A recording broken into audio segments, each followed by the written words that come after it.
Gostaria de agradecer a oportunidade aqui do espaço da Sociedade Teosófica no Brasil, a atenção de todos, e tocar, suponho, um tema que vai ao nosso coração, a questão da evolução, ou relacionada no estágio humano ao Dharma, que pressupõe ou está envolvida com a questão do amor e do sacrifício. Eu temo que, por não conseguir compreender a inter-relação entre esses ingredientes, esses elementos, se eu posso assim chamá-los, esses, mesmo conceitualmente, haja muito sofrimento nos tempos atuais. Não existe nenhuma forma de produzir vida sem sacrifício. Toda mãe que dá vida a um ser, ela põe sua própria vida em risco. E se não for apenas no ato de nascer, ainda existe sacrifício ao longo de toda a vida. Eu assisti o Dalai Lama dando palestra na Sociedade Teosófica na Índia, na sede nacional da Índia, em Benares, às margens do rio Ganges, Varanasi, né? Nos tempos da Bhagavad Gita, onde ali dizem ocorreu a grande batalha de Kurukshetra, era mais conhecida como Kashi, por isso na Bhagavad Gita se menciona enfileirado nas lides da luta o Marjad Kashi, da qual derivou-se o lema da Sociedade Teosófica: não há religião superior à verdade, Satyam Nasti Paro Dharma. Então, é um contexto. Eu tinha lá 30 e poucos anos, era 1991, portanto, o centenário da morte da senhora Blavatsky. Hoje nós poderíamos fazer uma pequena homenagem também à doutora Annie Besant. Afinal, no dia 20 de setembro próximo, estará completando 90 anos do seu falecimento. Então, um momento auspicioso, eu suponho, para tocarmos no livro dela também, Karma e Dharma, que eu considero mais importante do que a minha palestra. Se eu conseguir apenas entusiasmar vocês a folhearem o livro, vocês já terão ganho a vinda hoje aqui, certo? Porque o Dalai Lama, então, reconhecendo o auxílio que recebeu de Sri Ram, quando então o presidente recebeu o Dalai Lama fugido da invasão chinesa ao Tibete, acho que vocês conhecem a história. Ele não tinha a quem recorrer e não era famoso, então nesse momento ele recebeu na Sociedade Teosófica hospitalidade, proteção, guarida, e ele mantém essa gratidão para conosco. E então, no centenário da senhora Blavatsky, o melhor do seu falecimento, ele compareceu a convite da então presidente Radha Burnier, filha do senhor Sri Ram, para dar uma palestra sobre a questão da vida, do amor, do Dharma. Quem sabe eu estou aqui reproduzindo de memória alguns daqueles ingredientes ou elementos citados. Ele dizia que o ser humano é fruto da compaixão, porque ele não sobrevive se alguém não se sacrificar ou der atenção a ele nos primeiros anos.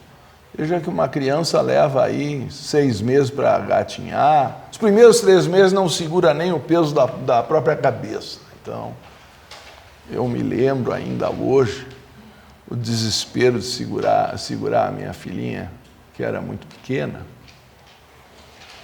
E o alívio, quando chegou aos 3 meses, bom, pelo menos a própria cabeça ela já consegue segurar, senão parece que vai desmantelar na mão da gente. Tamanha fragilidade com que um ser chega, particularmente um ser humano, nesse planeta, é uma coisa que deveria fazer a gente pensar.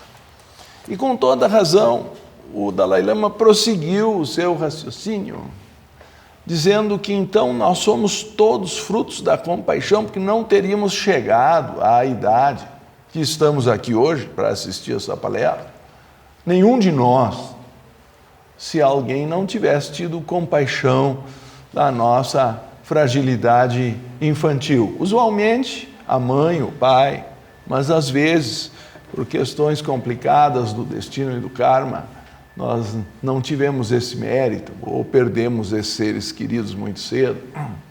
Quem sabe até no próprio parto, a mãe deu a vida pelo filho, ou pela filha. Enfim, a vida é um ato de sacrifício. Essa é a primeira coisa que nós vamos concluir. Eu acho que não exige maior demonstração. Aqueles que querem separar o amor do sacrifício não entenderam o amor. Porque há umas coisas modernas por aí que querem identificar o amor só com o prazer. Quando começa a dar problema, descarta. Então, nós estamos numa civilização consumista e tem a ideia de descartar aquilo que não traz prazer imediato, benefício. As pessoas querem sair ganhando, é a lei do Gerson. Vocês conhecem o comercial, não vou citar aqui a história de ter que tirar vantagem, já chega, que o Brasil já passou desde então. Mas, se não houver algum ingrediente de sacrifício, tenho minhas dúvidas que se trate de amor. O amor é doação e também o sacrifício implica isto. Há quem diga, até a doutora Beza é especialista nisso, no seu outro magnífico livro, A Sabedoria Antiga, capítulo 10, A Lei de Sacrifício, ela tem frases absolutamente insuperáveis, embora ela tenha escrito muitos livros impressionantes. O capítulo 9 sobre o karma eu considero o melhor sobre esse assunto em toda a literatura que eu já li. Então, os capítulos 9 e 10 valem um livro. Na lei de sacrifício ela diz, por um ato de auto-sacrifício, o Logos ou a divindade solar, tornou-se manifesto, alguns chamam Ishvara, para a emanação do universo. Quer dizer, a manifestação existere, é estar fora, né? Em latim. Estare fora, ex é a exteriorização, o vir à luz, a expressão tão característica da nossa língua, que a mãe dá a luz à criança porque ela tira de dentro de si onde estaria escuro e oferece a luz solar do mundo. Essa manifestação por um ato de auto-sacrifício, a divindade tornou-se manifesta para a emanação do universo. Pelo sacrifício, esse universo é mantido e pelo sacrifício é que o homem atinge a perfeição. Então essas são citações envolvem as Upanishads, principalmente a Brihadaranyaka Upanishad. A ideia também aparece no cristianismo, do Cordeiro do Mundo imolado na fundação do mundo.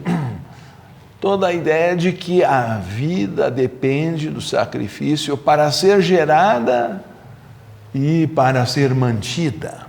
Porque se nós não alimentarmos a criança, ela também não vinga, ela também não cresce.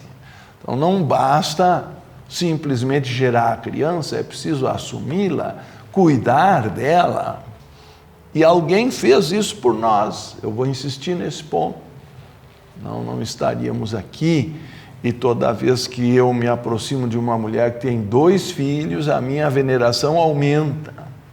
Porque um pode ter sido por acidente de percurso. O grande trauma da Marilyn Monroe era não saber nem o nome do pai. Não porque ela não procurou, não quis saber, mas porque a própria mãe não sabia. Então, se vocês olham o mapa astral de Marilyn Monroe com Saturno na 4ª casa, vocês vão entender onde é que estava o primeiro grande furo estrutural da sua personalidade.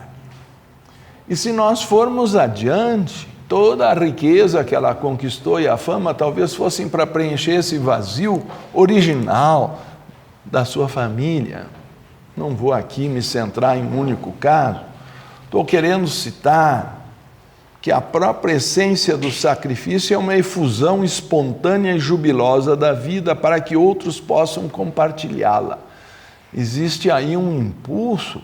Quando nós estamos felizes, a primeira característica é querer irradiar essa felicidade, é querer irradiar essa alegria. Quando nós encontramos uma criança e ela, por algum motivo, gosta de nós, a primeira coisa que ela quer fazer é nos mostrar seus brinquedos, é nos chamar para brincar, é compartilhar conosco o que ela gosta.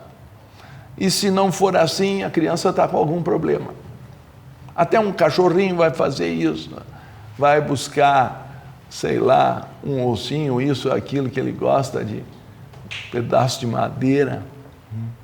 A minha tem um ursinho que já não sei se merece esse nome, porque já foi tão lambido, abocanhado, mastigado. O que sobrou do ursinho ela traz para a gente tem que jogar, ela vem em busca e tal. E ela fica esperando, ela traz o ursinho lá, ou o que sobrou dele. A gente tem que fazer alguma coisa com aquele ursinho para ela brincar com a gente. Então, Jesus dizia que nós temos que voltar a ser criancinhas para ingressar no reino dos céus, ou seja, que a felicidade está nessas coisas simples que eu estou tentando narrar, e isso expressa amor. Então, num mundo em que parece que as pessoas esqueceram essas coisas básicas, vocês me desculpem ter que ficar falando de coisas aparentemente tão simples, mas elas começaram a se tornar raras. Então, compreender que esse ato de doar, daí que a marca do Espírito é dar, porque o Espírito é a vida divina ativa em todas as formas, mas a atividade essencial da matéria, por outro lado, consiste em receber, em proteger-se, em querer sobreviver. Então, há aparentemente um conflito entre o espírito que quer doar-se, como o amor que só cresce quando se doa, e uma chama de uma vela não diminui ao acender outra vela, senão que ela vai se multiplicando e mais luz vai aparecer em todo o salão. Com uma vela nós vamos acendendo as outras. Então existe um aspecto dialético no fogo e na luz, mas a matéria quer sobreviver, fechar-se em si, guardar o seu sustento, não compartilhar. Então aparece um aparente conflito entre o espírito e a matéria, entre o espírito e os corpos dos quais ele se reveste. E esse conflito entre o doar e o ambicionar, entre o irradiar e o querer reter para si, é, de certa forma, o núcleo da famosa luta entre o bem e o mal, da batalha de Kurukshetra. Na verdade, ela é antecedida na Bhagavad Gita pelo termo Dharmakshetra. Então, antes de ser uma batalha histórica no campo de Kuru, é uma batalha moral no eterno campo do bem e do mal, o campo do dever, o campo de Dharma. Então, vamos lembrar que a primeira frase da Bhagavad Gita é Dharmakshetri Kurukshetra. No campo moral, no campo de Kuru, a verdadeira batalha aconteceu. No campo de Kuru é uma batalha histórica na Índia, mas o que torna a Bhagavad Gita um nível universal é a palavra anterior. Dharma Kshetri. Essa luta acontece em todo o universo, entre a luz e a sombra. Todo o universo é manifestado entre Purusha e Prakriti, entre o espírito e a matéria, e esse é o problema de nós acharmos que o sacrifício é doloroso, porque para a matéria tem que haver uma perda para que o espírito possa doar e irradiar luz. Tem que haver um risco para que se possa criar uma nova vida. Então, essas duas forças, essa polarização universal, é dito que o sacrifício primeiro que causa o nascimento dos seres é chamada ação ou karma. Então, de alguma forma, pôr em movimento o universo significa uma aventura, adventure, a busca da felicidade está nesse processo.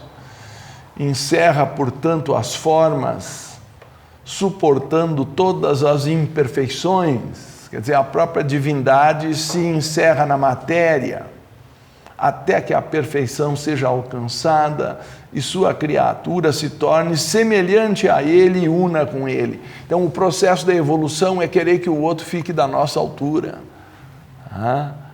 Eu acho que o pai almeja que o seu filho chegue à sua estatura, ou de preferência fique mais alto. E aí nós vamos ter a sensação de que a vida está evoluindo. Às vezes as preocupações são só dimensionais, mas eu acho que a verdadeira evolução é de compreensão da vida e de capacidade de ser útil nesse processo, porque a Bhagavad Gita diz que nós seríamos todos ladrões se não dessemos algo de volta, se não retribuíssemos em sacrifício alguma coisa em favor da vida que recebemos. Então existem os 5 sacrifícios diários, ou 5 yagyas, na tradição védica.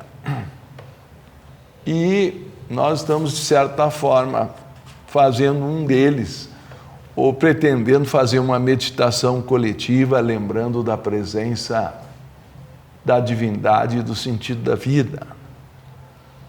Existem os pequenos sacrifícios de alimentar os animais, os pobres, mandar bons pensamentos aos antepassados, luzes, ou às vezes até os sacrifícios de manteiga e outras simbologias de incenso aos devas, aos anjos que criaram as formas.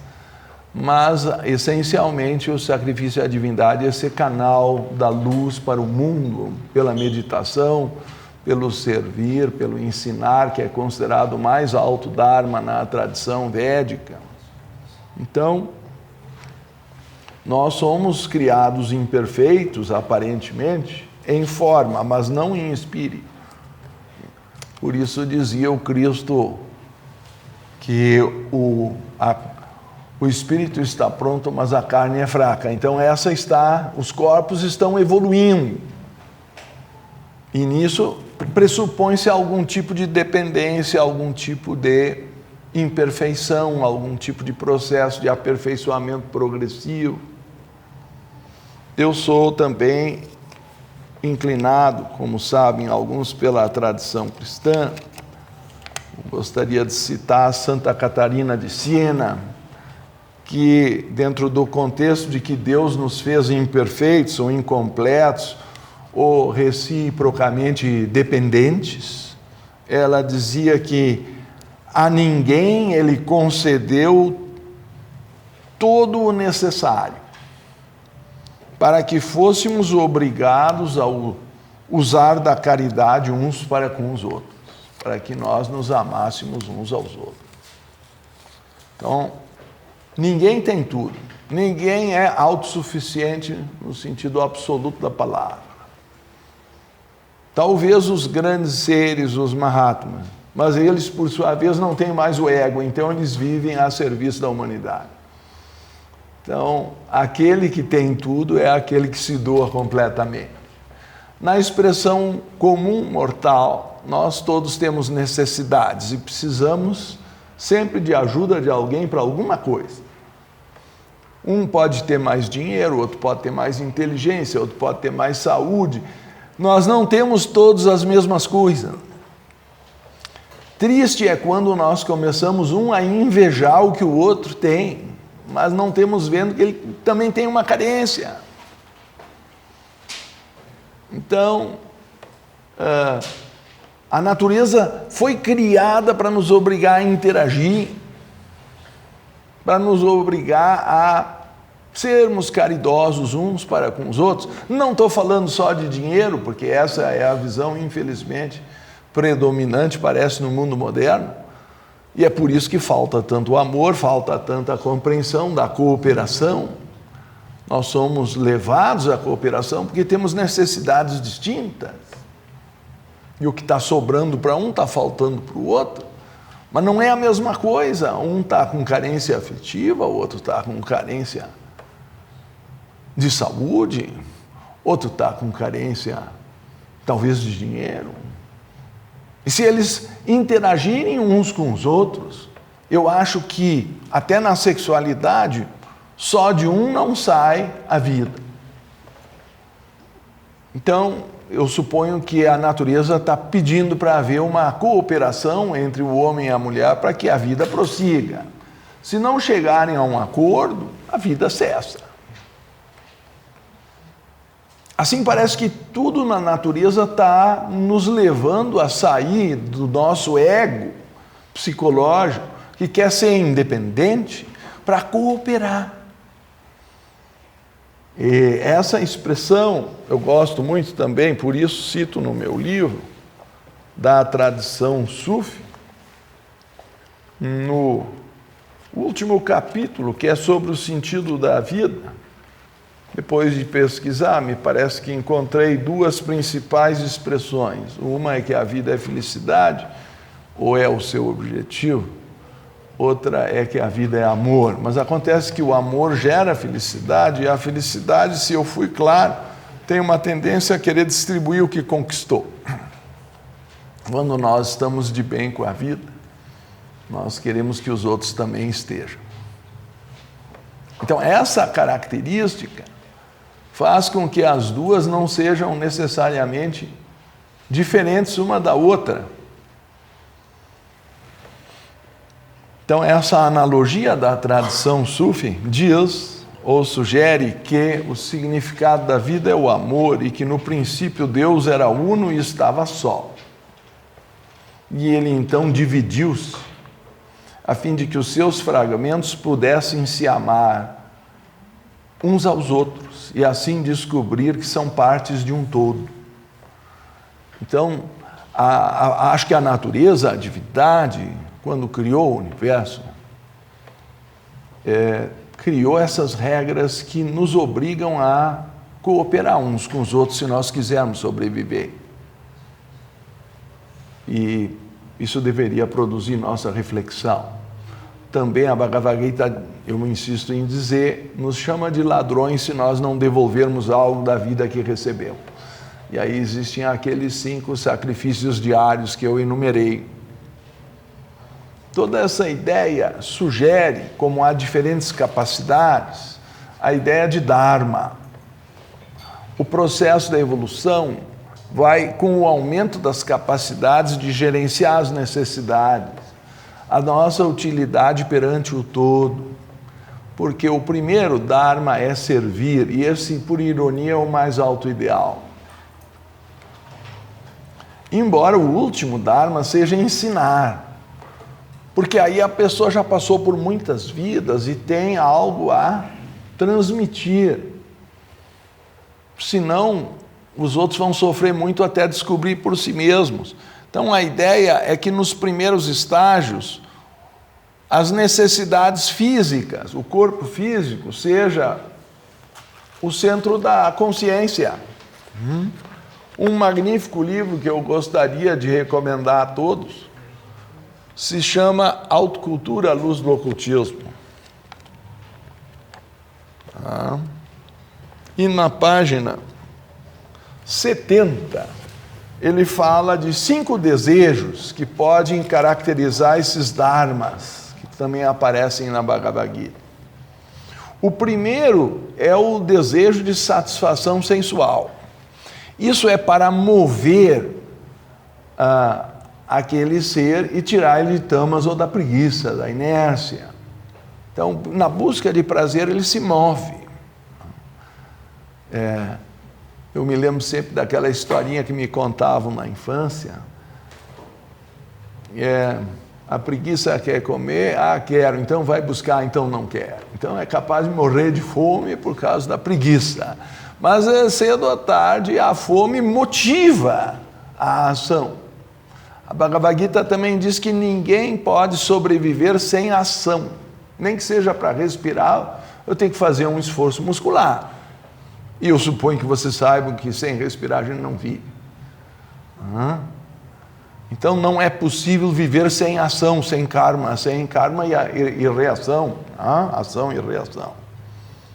Claro que esse nível físico é o mais denso de compreensão e é o mais limitado.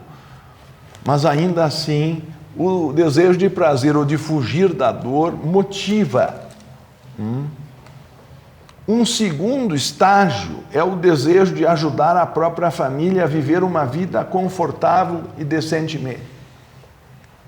Então, quando nem que seja do próprio prazer físico, surge a criança, supondo que ele nem fosse intencional, mas a natureza cria uma forma acidental. Por isso que eu acho que a mulher que chega no segundo filho, ela merece uma veneração especial, porque ela sabe o que vai encontrar no caminho. A primeira pode ser a marinheira de primeira viagem que não sabe a dificuldade de onde ela está entrando. A que vai para a segunda vez, eu suponho que saiba. Então daí essa minha menção. E quando eu perguntei à minha esposa como que ela tinha a coragem de ir para o segundo filho, ela me disse, é que a gente esquece. E realmente essa é a resposta de Platão na República. Então, nós encaramos de novo. Antes de reencarnar, nós bebemos as águas do rio Létis, o rio do esquecimento. A palavra grega para a verdade é aletheia. Literalmente seria uma coisa difícil de traduzir, desesquecer-se. É um neologismo, não existe desesquecimento em português. Por isso que a expressão platônica é anamnese ou reminiscência, é recordar o impulso da vida dentro de nós, a causa da encarnação. Eu tenho a impressão que ou está ligada a esses desejos mais elevados. O terceiro desejo já está além do emocional ou do astral, vai para o mental. Tem a ver com os ideais, o desejo de servir a pátria, ou a nossa comunidade, ou aos outros ao nosso redor, o desejo de trazer justiça, lei, proteger a todos, principalmente os mais fracos. Eu suponho óbvio que os fortes não precisam de lei. Eles se impõem pela força. Quem precisa da lei são os fracos. E é para isso que o terceiro Dharma cumpre sua missão. O quarto Dharma é o desejo de servir a humanidade. Ele está por cima das comunidades ou das preferências nacionais, com suas moralidades locais e seus costumes. Ele visa a condição do ser humano como um todo. E o último desejo é o desejo de reunir a vontade pessoal à vontade do Supremo. Isso é a vontade do sannyasi, do renunciante, do verdadeiro yogi, que busca a transcendência final e a compreensão direta da divindade. Eu vou percorrer um pouco mais esses 4 estágios do Dharma e o quinto, que é a renúncia do Dharma, que é, segundo Annie Besant, o caminho acelerado na busca da perfeição, do seu próprio livro, Karma e Dharma, que eu já aqui recomendei a quem volto a prestar homenagem pelos seus 90 anos de falecimento. Sem o que a nossa palestra ou não estaria acontecendo ou seria terrivelmente incompleta, porque eu já baseei metade dela em 2 livros dela. Dharma pode ser definido como a natureza interna de uma coisa num determinado estágio de evolução e a lei do próximo estágio do seu desenvolvimento. Por isso, na minha tese, eu associei Dharma com evolução. A palavra evolução, é claro, não aparece exatamente na tradição hindu, senão como Parinamavada, ou uma lei de desdobramentos de Prakriti. É o que mais se aproxima, talvez, do conceito de evolução, como hoje nós concebemos na nossa cultura ocidental. Mas, para galgar de um estágio para o outro, de um desses desejos para o outro, a expressão Dharma se aplica. Então, eu considero a palavra Dharma, aqui, segundo a definição da própria doutora Beza, ela diz em diferentes graus de evolução e em diferentes estágios de desenvolvimento. Então, o que eu vou pedir para uma criança não é o mesmo que eu vou pedir para um adulto ou para um idoso. Se a lei tratar os 3 da mesma forma, provavelmente algo está errado. Eu acho assim que mesmo no útero, a criança totalmente indefesa como um feto, ela precisa da lei para protegê-la eventualmente de um pai luxurioso e irresponsável, ou de uma mãe luxuriosa e egoísta que não quer assumir a criança. Mas ainda assim poderia pelo menos ter a criança e entregar para doação. Agora, há uma ideia hoje porque a tecnologia médica tornou mais fácil. Antigamente, abortar era risco de vida, agora cada vez está ficando mais fácil. Tem lá uns sugadores, depois faz uma curetagem e está pronto. Então, a pessoa decide se ela quer ter o filho ou não. Então, me perdoem se eu sou conservador nesse ponto, mas queria que refletissem que ali existe uma vida. E a lei deveria proteger essa criança, eu suponho, porque ela, dos 3, do pai, da mãe e da criança, é claro que ela é a mais fraca. Então, e a mais inocente. Então, se eu me fiz claro para que serve a lei é para proteger os fracos. Os fortes não precisam da lei, eles se impõem, eles tiranizam, eles atropelam. A dificuldade de manter a democracia, a dificuldade de manter condições de liberdade sempre é em favor dos fracos, porque para os fortes não precisa de lei nenhuma, eles tiranizam, impõem, prendem, fazem o que querem. Isso é assim desde o início do mundo. Não é uma novidade. Basta estudar a história. Os grandes impérios caíram quando perderam sua moralidade e se tornaram tirânicos. Aí, cedo ou tarde, as motivações básicas da vida são perdidas. E aí proliferam as drogas e todo tipo. Quando falta a motivação para viver e aprender na escola da vida, aí a droga encontra espaço. Porque as pessoas não têm motivação espiritual para amar, para se sacrificar, para cumprir seu dever, para evoluir. É o tema da nossa palestra. Evolução, Dharma, amor e sacrifício. Esse é o sentido da vida. Se nós não compreendermos isso, que adianta ter o resto? Então, a doutora Beza persiste. Ela começa dizendo que necessariamente existem diferenças. A igualdade no mundo é uma equação matemática. Vocês não encontram nada igual na natureza. Não no universo manifestado. Ela pode existir no imanifestado, na matemática, nas equações que vocês queiram criar no quadro negro. Até isso é demodê hoje, falar em quadro negro. Mas, na natureza, não existe igualdade sequer entre grãos de uma mesma espiga. Mesmo os irmãos gêmeos, univitelinos terão impressões digitais distintas. E mesmo os spins dos átomos são distintos. Então existe uma escola, um darshana oriental chamado Vaisheshika, baseado no princípio de Vishesha, que é a singularidade, nada é igual. Isso já é, por si mesmo, o milagre da criação. Nós não somos nem sequer iguais a nós mesmos no passado ou no futuro. Pessoas que se comparam com o que foram podem cair em depressão. Dizem que a depressão está ligada a levar a mente para o passado. E pessoas que se comparam com o que queriam ser e ficam ansiosas por chegar lá, eu já entreguei. Ao projetar essa imagem no futuro, criam desejo e ansiedade. Então, a menos que nós estejamos satisfeitos com o que somos no momento presente, nós estaríamos ansiosos ou deprimidos, ou as duas coisas. Então, a capacidade de viver o momento presente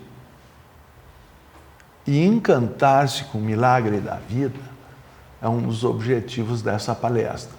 Acho até muito ambicioso, não fosse o fato que Deus está no coração de cada um de nós. E, portanto, essa é uma ambição válida, descobrir o que está na nossa essência.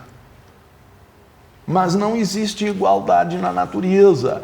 E sempre que a pessoa tem algo a mais, ela terá em algum lugar algo a menos. Não sei se eu me fiz claro, então vou ler Santa Catarina de Siena de novo. Deus nos fez imperfeitos e incompletos, reciprocamente dependentes, e a ninguém concedeu todo o necessário, para que fôssemos obrigados a usar da caridade de uns para com os outros. Então, é uma força da natureza que nos leva a ensinar a amar, a sacrificar-se. Então, essas diferenças fazem parte do processo evolutivo. Eu não posso impor igualdade às pessoas. Isso é contra a natureza do coração de cada ser humano. A criança não é igual ao idoso. O atleta não é igual ao deficiente. E diferentes graus de inteligência, de força física, de capacidade de amar, fazem parte do nosso dia a dia. Um é artista, outro é engenheiro, terceiro advogado, não sei. Aí vocês vão tirando suas conclusões. Pega o cara que é grande numa coisa e bota para fazer outra, às vezes não. Eu sempre me lembro de um grande professor meu de mecânica dos fluidos. Ele tinha todos os títulos, livros publicados. Então, o apelido dele já era Pingo d'Água, porque ele vivia assim, dando nó em pingo d'água no sentido filosófico do termo, porque ele era um especialista em tudo que se voltasse à água. Foi meu querido paraninfo e tudo mais, também do meu pai. Mas a esposa dele dizia que apesar de toda essa titulação, quando não funcionava um cano em casa, era ela que tinha que chamar o encanador e resolver o problema. Porque ele estava no outro mundo das mecânicas fluídicas lá e não resolvia o assunto. Então, às vezes uma pessoa é muito boa na teoria e não consegue pôr em prática, a outra pessoa é boa na prática e nem sabe o que está fazendo. Vocês vão ver isso todos os dias. Não é uma invenção do Ricardo aqui nesse momento. Então, esse primeiro capítulo sobre Dharma se chama Diferenças. Ser diferente não é ofensa. Porque parece que a nossa cultura não sabe mais lidar com a única coisa óbvia do universo, que são as diferenças. A nossa cultura abstraiu uma igualdade que não existe e quer impor isso. Os resultados são terríveis.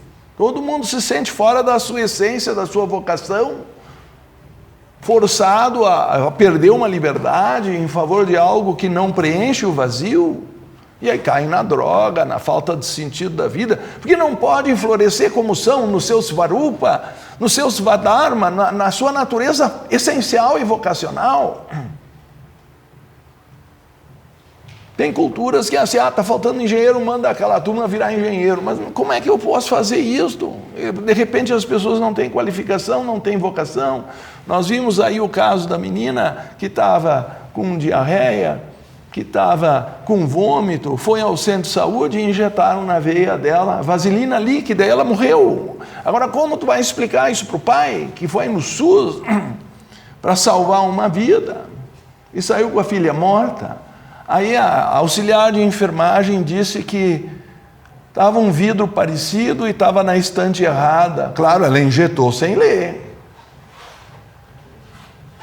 Essa pessoa não tem vocação para isso.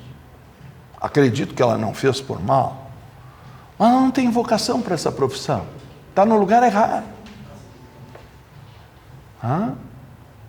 O Aos Pés do Mestre diz que, por mais que uma pessoa queira ajudar, enquanto ela for ignorante, ela vai causar mais mal do que bem. E, acima de tudo, ela tem que estar na sua linha vocacional para fazer com o coração o que ela está fazendo, e não de forma desatenta, atropelada. Enfim, a maravilhosa dádiva do que a morte não se aproximaria era justamente cumprir o dever. Esse é o sentido do kshatriya, do defensor da lei. Ele morre pelo cumprimento do dever, ele aprende a sacrificar a sua vida por um ideal. Isso também não está mais sendo compreendido hoje em dia. Que alguém tem que eventualmente lutar para que a lei seja cumprida.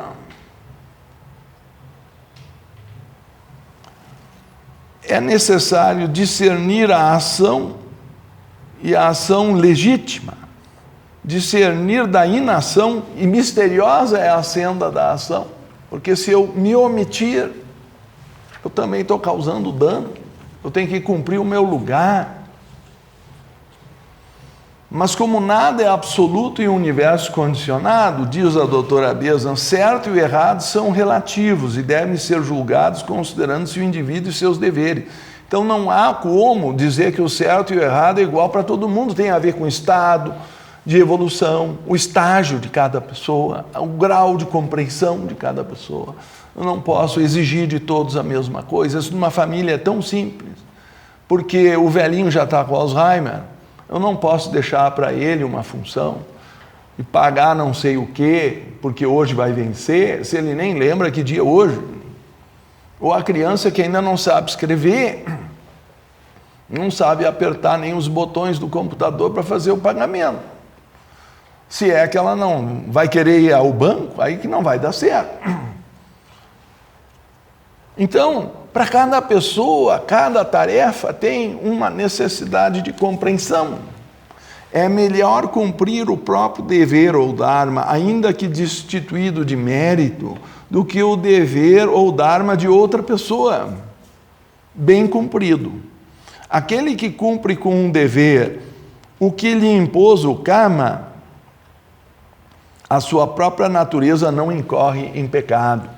Quer dizer, mesmo que eu seja medíocre no que eu estou fazendo, eu estou aprendendo a fazer. Agora, se eu estiver fazendo, mesmo que com perfeição, o que cabe ao outro, aí eu não estou cumprindo o meu dever. Eu tinha uma namorada muito solícita, ela nunca conseguia sair do serviço na hora certa. Eu ia buscá-la, era um fracasso. Porque ela resolvia os problemas de todo mundo, mas o dever dela ela não tinha cumprido. Aí o chefe não deixava ela sair. Claro que eu sentia a consequência imediata disso. Mas eu acho que na vida dela foi sempre assim, é até hoje. Então, primeiro eu cumpro o meu dever. Depois eu vou ajudar onde for possível. Também não devo criar dependência dos outros à minha pessoa, senão os outros não se desenvolvem. Criar dependência é uma coisa ruim do ponto de vista psicológico, tira a dignidade do outro de resolver a si mesmo, de crescer por si mesmo, de assumir a herança divina da onipresença de Deus em seu coração, de se levantar, de se erguer, de lutar pelo seu espaço. Se eu prolongar demais a dependência infantil, eu crio crianças deformadas. A pessoa tem que ter iniciativa própria, ela tem que ser encorajada a assumir sua vida, com liberdade, assumindo a responsabilidade dos seus atos. Então aí vem a enumeração dos 4 dharmas que eu já mencionei. Não vou me alongar repetindo o que vocês já ouviram. A primeira ideia de dharma é que não é algo externo, como uma lei de retidão ou justiça externa. É a vida que se desvela dentro do indivíduo, modelando tudo que é externo a si como sua autoexpressão. Isso é uma vocação interna, vocare, é um chamamento à vida. Profissão deveria ser aquilo que a alma professa, a marca que ela deixa no universo ao seu redor, a contribuição como um fruto. Pessoas me telefonam para dizer que não aguentam mais ver o sol se pôr quadrado na janela. Pessoas passaram em concursos só para ganhar um salário seguro, mas que não têm vocação nenhuma para o que estão fazendo. Então eu como atendo pessoas, vocês sabem, nessa área astrológica, recebo pessoas que estão desesperadas porque não passam no concurso e outras pessoas desesperadas porque passaram. As que passaram porque querem fazer um upgrade para um estágio maior, porque ainda acham que não ganham o suficiente. Mas todos assim fazendo a contagem regressiva para se aposentar, depois quando se aposentam descobrem que estão velhos, que entregaram a vida para uma coisa que não gostavam de fazer. Enfim, eu não vou entrar nos dramas. Essa pessoa vai enriquecer? Vai. Mas será que não vai faltar outra coisa na sua estrutura? Será que o outro que ganha menos, mas faz o que ama, não tem uma vida melhor? Isso a visão materialista não considera. O país que considera ter maior índice de felicidade, sabe lá como se calcula isso? Mas com certeza é pela menor criminalidade, é pelo maior sorriso, é pela interação social construtiva. É o Butão, que com certeza não tem um índice de produtividade alto. Enfim, não é um país rico. A multiplicidade é a tônica do universo. Assim, é a unidade tônica do não manifestado, incondicionado, uno e ímpar. A diversidade é a tônica da manifestação condicionada, o resultado da vontade do uno se tornar muitos.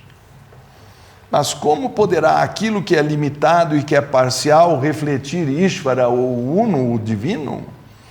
Pela multiplicidade das partes, atuando conjuntamente um todo harmonioso. Deus se rejubila quando vê cooperação. Harmonia e cooperação é a essência do amor e do sacrifício. Ali a vida atinge seu objetivo. E tudo mais, mesmo que compre o outro,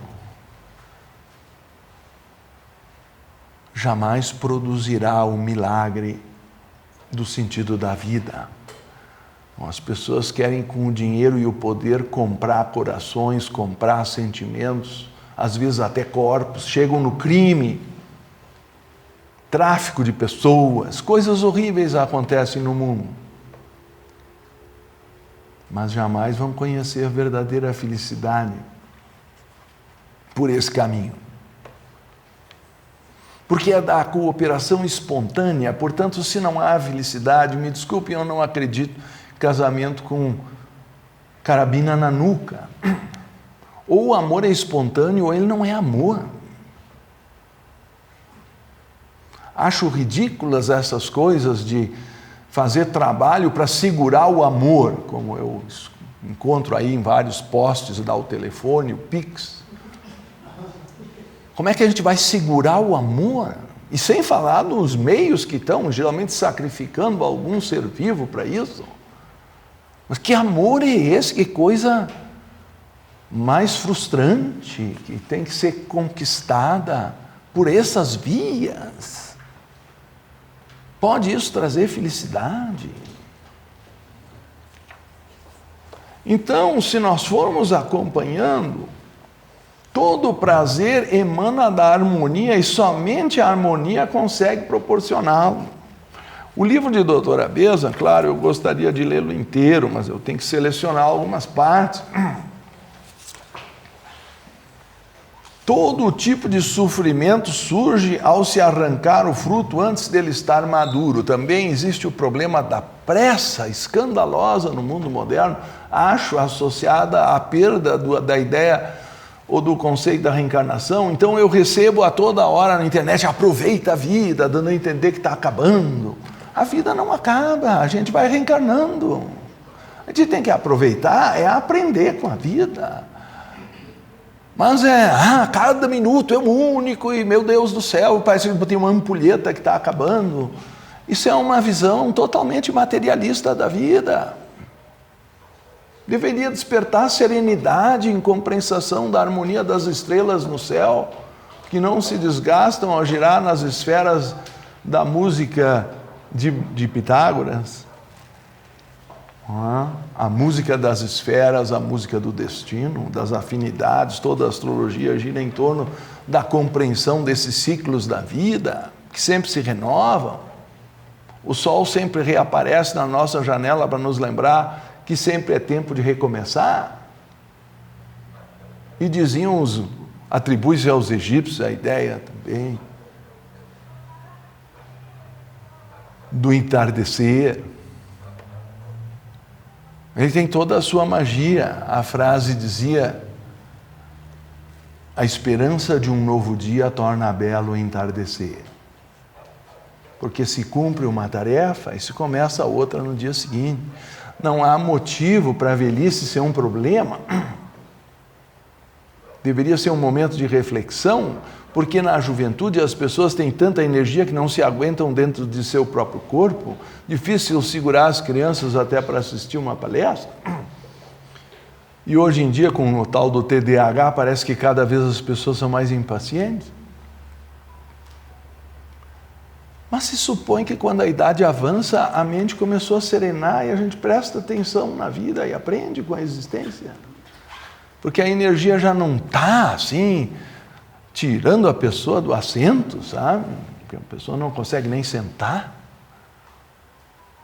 Então, o básico no yoga, asana, é uma postura que seja estável, até para a meditação poder começar. Não vou aqui entrar no Yoga Sutra e na minha tese, mas tem vários estágios para levar a meditação. Um deles é aprender a sentar. Não está na moda hoje em dia, hein?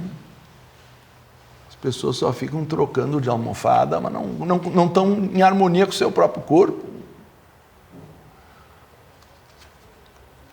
Pode-se julgar o progresso de um ser humano por meio de sua vontade em trabalhar com a natureza e de se submeter à lei da evolução.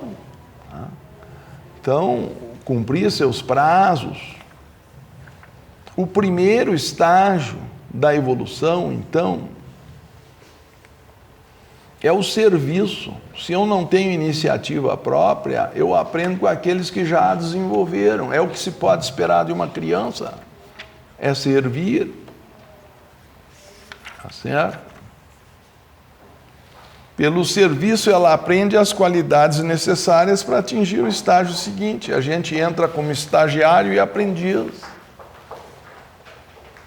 Quando o poder da iniciativa é pequeno, o juízo não é exercitado, a razão é escassa e pouco desenvolvida, o ser está inconsciente de seu elevado destino, sendo movido principalmente pelos desejos e pela sensualidade, quando o homem ainda precisa evoluir para a gratificação da maioria, se não de todos os seus desejos, esse homem é alguém cujo dharma é o serviço, não há nenhuma vergonha em ser um serviçal. Ele não tem a mente focada ainda para outra função. Vivekananda costumava dizer que a pessoa cedo ou tarde acaba na função que lhe corresponde. Pode, por algum tempo, o karma tirá-la da sua melhor função, mas daqui a pouco ela vai chegar lá, é só ela perseverar. O karma vai acabar levando ela para o lugar que lhe corresponde no seu... Porque o karma tenta nos levar para situações onde nós temos que desenvolver o que nos falta. Por isso que eu fugir para resolver o problema dos outros não serve. Eu tenho que assumir a minha função. O segundo estágio é o Dharma da riqueza, de arranjar riqueza para os meus parentes, para os meus entes queridos. O Dharma, então, passa a ser uma faculdade de justiça, de equidade, de não se desviar do dever por razões apenas sentimentais, de exigir de cada servidor o serviço que deve ser prestado e o pagamento justo dos salários, não mais do que justos, nem menos. Então, esse sentido de justiça ou honestidade, às vezes eu acho que está em falta, mas é esse que vai orientar o serviço e a produção, senão nós vamos distribuir o que para os famintos? Se não há produtividade, se não há organização no serviço. Então, diz que o terceiro é o sacrifício da vida pela defesa dos fracos ou pela defesa da lei. Não podemos adquirir força sem coragem. Firmeza e coragem não pode ser obtido sem enfrentar o perigo. E ter prontidão para renunciar à vida quando o dever demanda sacrifício. Isso é um estágio evolutivo. Eu não posso exigir isso de todas as pessoas. Se a pessoa não tem essa motivação, talvez não tenha chegado a sua hora. Mas a doutora Bezan diz que ninguém vai conseguir realmente renunciar aos prazeres do mundo se antes não aprender a doar a sua vida, se necessário for, pela lei. Então, o último estágio é o estágio do ensinar. Apenas expresso a lei como fizeram os grandes seres. Esse último estágio é que é próprio da pureza, da filosofia, da renúncia, de todas as formas de expressão, de sabedoria. Eu não posso exigir isso de uma alma que está recém começando. Isso pode levar 700 vidas para ser alcançado. As pessoas querem resolver num fim de semana o processo evolutivo. Nós estamos falando de centenas de vidas para cada um desses estágios, até se atingir a plena medida da estatura do Cristo, como diz Efésios 4,13, a natureza não está com pressa, e o número de encarnações não significam quase nada. A gente vai aprendendo muito devagarinho, em geral, porque não cooperamos com o processo evolutivo. E às vezes nem queremos entendê-lo. Estamos aqui num momento especial, porque nós estamos tentando buscar.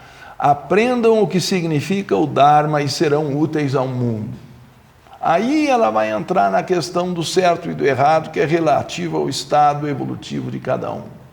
Se fracassarmos em ajudar cada alma em seu próprio lugar, é porque somos instrutores mal treinados. Então eu tenho que saber distinguir o que aconselhar para cada estágio. Eu não posso querer impor para todos os estágios diferenciados a mesma atividade. Isso seria indicativo de falta de sabedoria. Enfim, a sensação que eu tenho é que é um assunto tão vasto que nós não conseguimos mais do que despertar algum entusiasmo quando estamos assim, tentando dar uma visão panorâmica do que a teosofia e a sabedoria oriental nos ensinam sobre esses temas. Eu poderia recomendar também os ideais da teosofia de Annie Besant, quando ela aplica a fraternidade universal ao governo, à educação, até porque ela diz que se a vida é uma escola, a educação tinha que ser prioridade de qualquer governo, e isso nós sabemos que no nosso país nem um lado nem o outro, para não citar nomes, nunca se dedicou. A educação nesse país sempre veio por último, desde o tempo dos portugueses que não fizeram universidade, e nós colhemos frutos dessa negligência ao ponto mais importante da vida. Ainda que a verdadeira educação seja espiritual, mas se a pessoa não sabe nem ler, como é que nós vamos querer que ela insista num certo pensamento? Porque se não há leitura, o pensamento é bonito, mas entra por um ouvido e sai pelo outro. A pessoa nem lembra mais. Perguntar para vocês o que vocês gostaram dessa palestra hoje, muito bem, e amanhã? E depois de amanhã, ainda lembram? Se é que gostaram, porque pode estar achando muito chato. Cada um. Aí eu tenho que agradecer pelo menos a paciência e a educação de vocês estarem sentados aqui me ouvindo até essa hora. Muito agradecido a todos.